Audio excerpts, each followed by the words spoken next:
오늘 우리에게 주신 하나님의 말씀은 호세아 11장 8절에서 12절입니다. 구약성경 호세아 11장 8절에서 12절입니다. 에브라임이여 내가 너를 어찌 놓겠느냐? 이스라엘이여 내가 어찌 너를 버리겠느냐? 내가 어찌 너를 아드마같이 놓겠느냐? 어찌 너를 스보임같이 두겠느냐? 내 마음이 내 속에서 돌이키어 나의 긍휼이 온전히 불붙듯 하도다. 내가 나의 맹렬한 진노를 나타내지 아니하며 내가 다시는 에브라임을 멸하지 아니하리니 이는 내가 하나님이요 사람이 아님이라.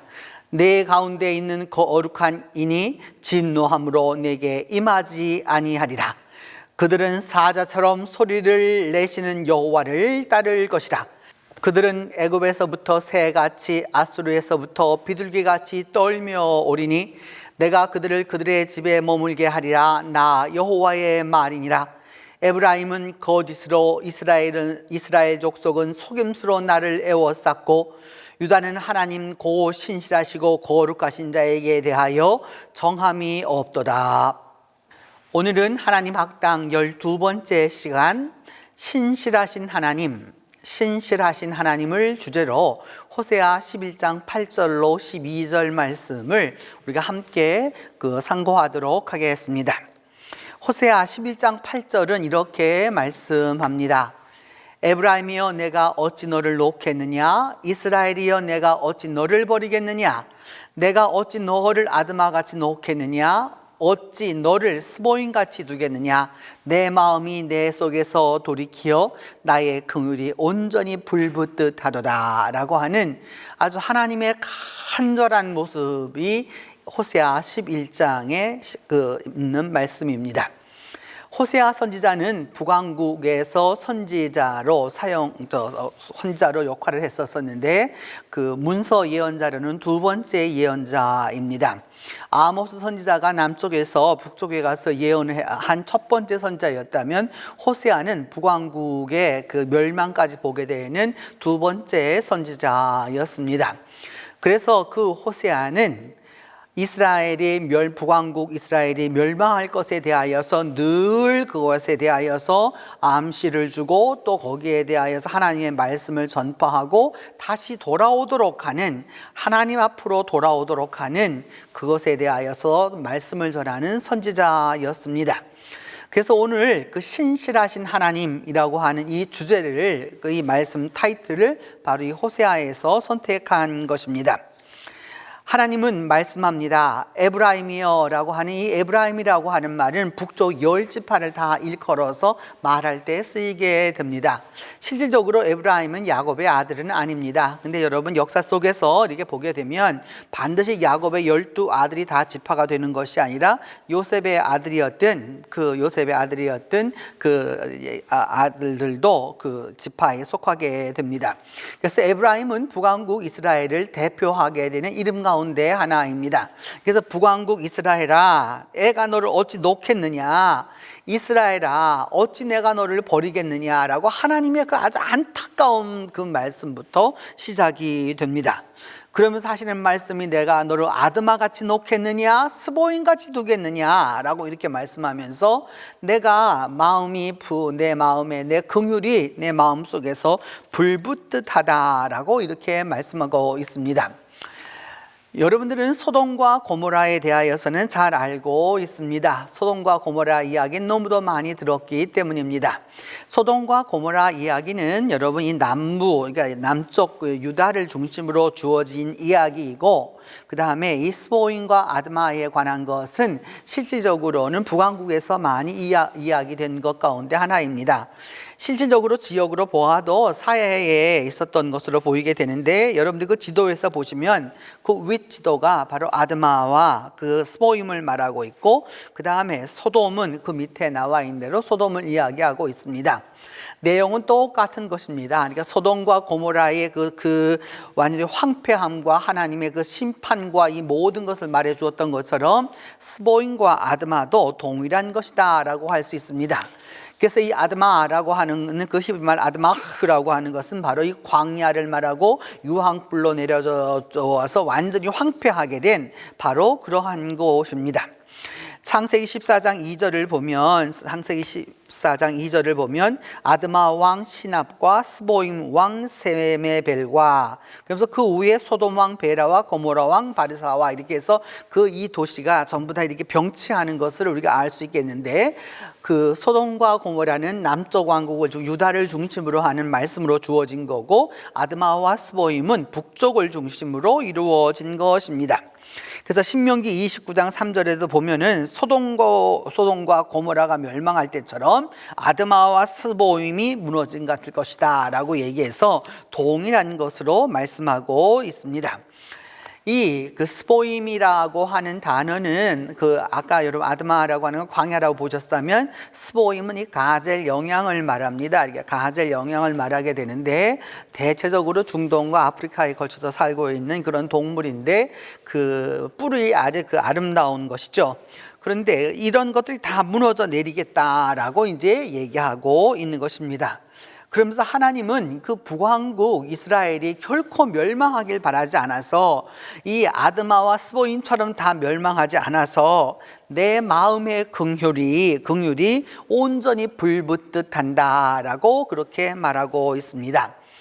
긍휼이라고 하는 이 단어는 여러분 르헴이라고 하는 단어에서 오게 되는데, 르헴이라고 하는 단어는 여러분 여자의 그 자궁을 의미합니다. 그 자궁이라는 것에서 르헴이 자궁이라는 것에서부터 그 루하마라고 하는 긍휼이라는 단어가 오게 됩니다. 그러니까 하나님이 말씀하시기를, 하나님은 물론 여성은 아니시지만 하나님 그 속 깊은 곳에서부터 그 하나님이 이 이스라엘을 사랑하고 에브라임을 사랑하는 그 마음이 불붙듯하다 이렇게 말씀하고 있는 것이죠. 그래서 개역 개정판은 그 긍휼이 그 불붙듯하다라고 하는 말을 갖다가 공동 번역은 말하기를, 나는 마음을 고쳐 먹었다, 내가 너무 불쌍해서 내 애간장이 녹는다라고도 번역을 했고요. 현대어 성경은 내 마음이 내 속에서 돌아서니 내가 불쌍하다는 생각이 불붙듯 일어나는구나 라고도 번역을 했습니다. 새 번역은 너를 버리려고 하여도 내 마음이 허락하지 않는구나, 너를 불쌍히 여기는 그 예정이 나의 속에서 불길처럼 강하게 솟아오르는구나 라고 이렇게 말씀하고 있습니다. 결코 하나님은 죄 짓고 그리고 하나님을 떠났고 우상을 숭배하고 그래서 하나님과 멀어져 있는 그 존재들조차도 결코 하나님은 포기하지 않습니다. 그 하나님의 그들에 대한 사랑이 불붙듯하다라고 이렇게 말씀하여 주고 계시는 것이죠. 이사야 57장 8절은 말하기를, 그래서 그들이 다시 위로를 얻게 될 것이다. 하나님의 그 위로, 하나님의 그 자궁, 하나님의 그 품속으로 들어갈 수 있는 것처럼 말씀하고 있습니다. 스가랴에서도 말씀하기를 선한 말씀, 위로하는 말씀으로 대답해 줄 것이다 라고 말씀하고 있어서, 그 하나님의 위로라고 하는 것이 그냥 단순한 위로가 아니라 하나님의 그 깊은 품 안에서부터 비롯되는 것을 알 수 있습니다. 호세아 11장 9절은 이제 말씀합니다. 내가 나의 맹렬한 진노를 나타내지 아니하며 다시는 에브라임을 멸하지 아니할 것인데 이는 내가 하나님이지 사람이 아니기 때문이다 라고 말씀하시면서, 내 가운데 있는 거룩한 이니 진노함으로 내게 임하지 않겠다라고 하나님은 말씀합니다. 아무리 화가 나도 다시는 에브라임을 하나님은 멸하지 않겠다라고 이렇게 말씀하시는 것이죠. 하나님의 약속은, 하나님의 말씀은 우리가 인간들이 해야겠다고 하고서도 안 하는 그런 것이 아니라, 나는 하나님이지 사람이 아니기 때문에 결코 그 맹렬한 진노를 쏟아붓지 않을 것이다 라고 말씀하고, 진노함으로 내게 임하지 않겠다라고 말씀합니다. 우리는 하나님의 진노라고 하는 것을 어떤 자연적인 것으로 이렇게 천둥과 번개가 치고 그 다음에 홍수가 나고 지진이 나고 뭐 이런 여러 가지 것들을 통해서 하나님의 진노를 생각하지만, 사실 하나님의 진노는 이와 같이도 표현될 수 있지만, 하나님의 그 우리가 마음속 깊은 곳에서부터 끓어오르는 그것으로도 우리는 볼 수 있습니다. 성경은 말씀하기를 예레미야 15장 14절에 보면은 나의 진노의 맹렬한 불길이 너희를 사르게 될 것이다 라고 또 말씀합니다. 왜냐하면 이제 드디어 이 남한국 유다가 다 하나님 앞에서 돌아서서 결코 하나님께 바로 서지 않기 때문에 하나님의 그 명령이 이와 같이 주어지게 되는 것이죠. 여호수아 7장에 보면은 여러분이 다 기억하고 있는 그 아골 골짜기의 이름입니다. 그 왜 아골 골짜기가 왜 여기 아골 골짜기가 되었느냐? 하나님이 그곳에서 진노를 그쳤기 때문이다라고 하는 것이죠. 아간의 사건을 통해서 있었던 그 결국은 그래서 하나님이 아간을 죽임으로 그 이후로 더 이상 하나님이 진노를 베풀지 않았던 바로 그 모습을 이야기하는 것입니다. 이사야 42장 25절을 말씀하시는데 하나님의 그 맹렬한 진노와 또 더불어 전쟁의 위력을 이스라엘에게 쏟아 부으심에 사방에서 불타오르는데 마음에는 두지 않는다라고 하는 그런 말씀이 있습니다. 이렇게 하나님의 진노를 한쪽에서는 격발하고 그럼에도 불구하고 하나님은 참으셔서 그것을 결코 나타내시지 않으려고 하는 그 하나님의 그래도 사랑하시는 그 하나님의 모습을 우리가 보게 됩니다. 하나님은 우리를 디자인하셨습니다. 그리고 우리를 창조하셨죠. 그리고 하나님은 우리에게 축복하셨고 또 하나님은 우리를 그래서 이렇게 또 치유해 주시고 또 적으로부터 보호도 해 주시고 그리고 또 용서도 해 주시고 하나님은 그럼에도 불구하고 또한 사랑하시는 것이죠. 이것이 바로 하나님이십니다. 하나님은 사람들이 죄인이 망하는 것을 원치 않으십니다. 그렇기 때문에 하나님 안에서 분노를 쏟지 않으신다라고 하나님은 말씀하고 계시는 것이죠. 그래서 인간이 잘못하면 결국 무엇이냐? 하나님이 마지막 그 재판의 날이 올 텐데, 하나님이 심판의 날이 올 텐데, 그 심판의 날, 진노의 날이 왔을 때 그 날에 심판받을 그 진노를 쌓아가는 인간들의 모습이 있다라고 하는 것을 보여주고 있는 것이죠. 호세아 11장 10절로 11절은 이제 말씀합니다.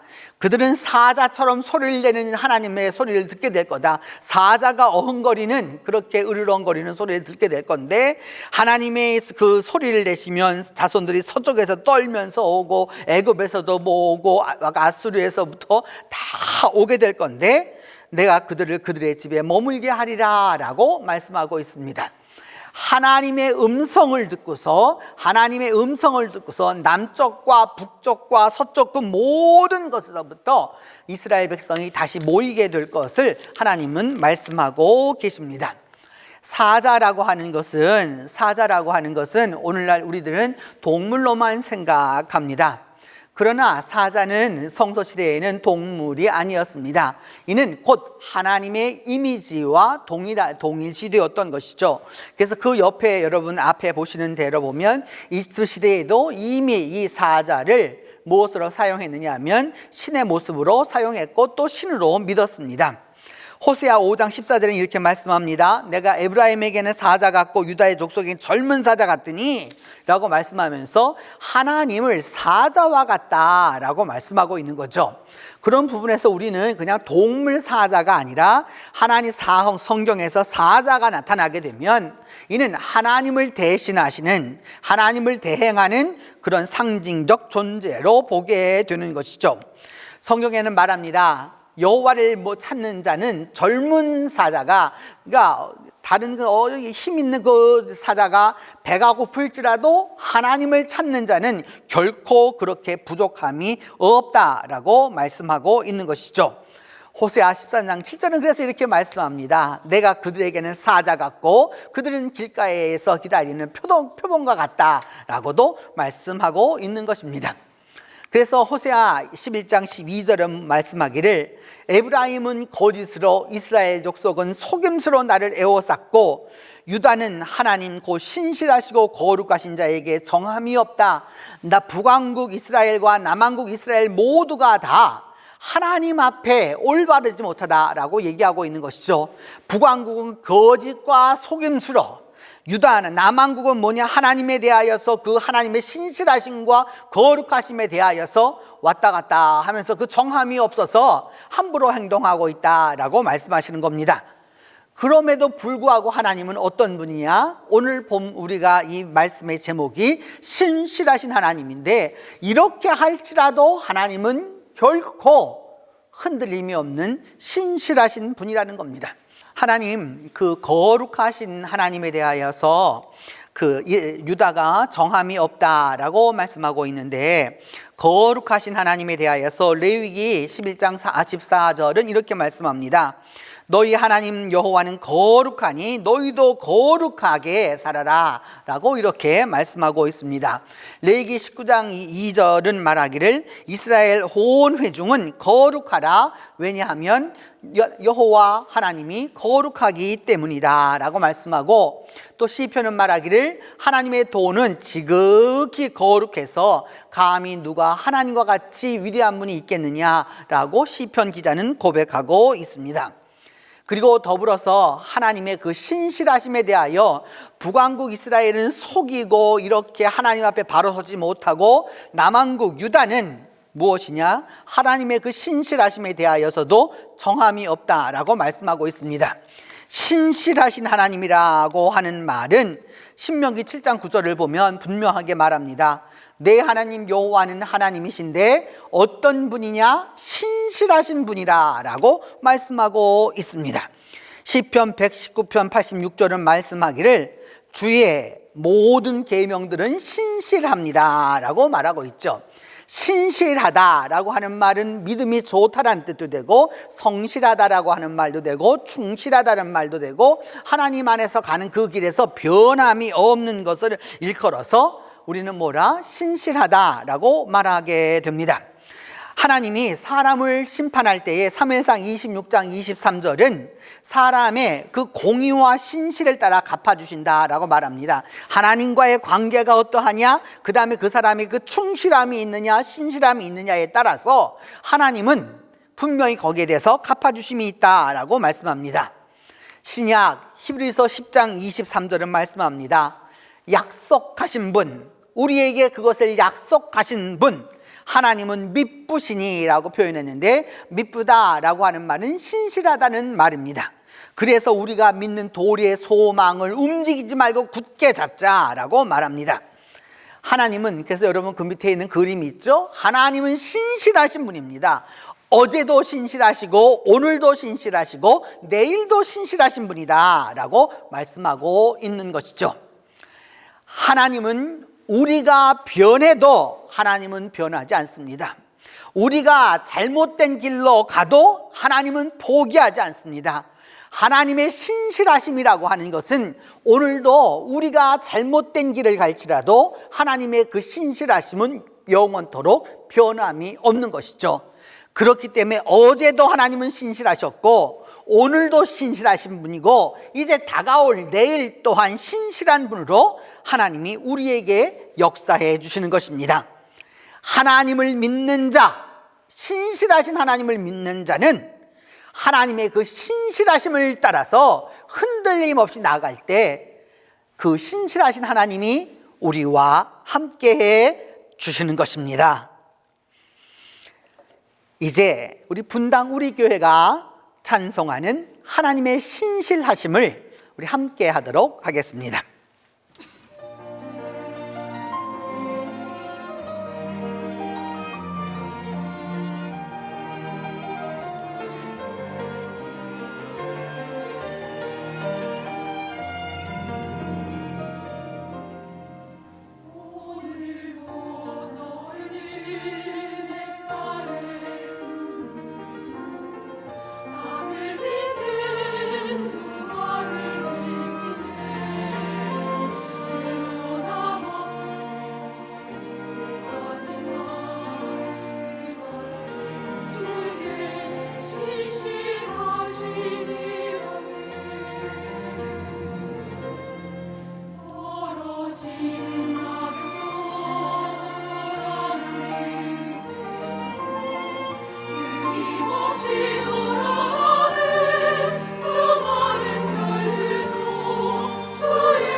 기도합니다. 주님, 우리가 하나님 앞에 나아가서 올바로 기도하고 올바로 찬송할 수 있도록 하나님이 도와주시옵소서. 진정으로 하나님 앞에서 바로 서게 하여 주시고 하나님 앞에서 흔들림 없도록 하나님이 은혜를 베풀어 주시옵소서. 하나님은 신실하신 분이시고 우리와 결코 우리의 잘못과 우리의 오판과 우리의 잘못된 그 길로 나아갈지라도 여전히 우리와 동행하고 계시는 하나님을 경험하도록 주께서 도와주시옵소서. 자비로우신 하나님, 그리함으로 말미암아 그 신실하신 하나님이 마지막 날까지 우리의 신실함을 재어보실 수 있도록 우리의 믿음을 다시 한번 신실하게 하도록 하나님이 도와주시옵소서. 우리 주 예수 그리스도의 이름으로 기도합니다.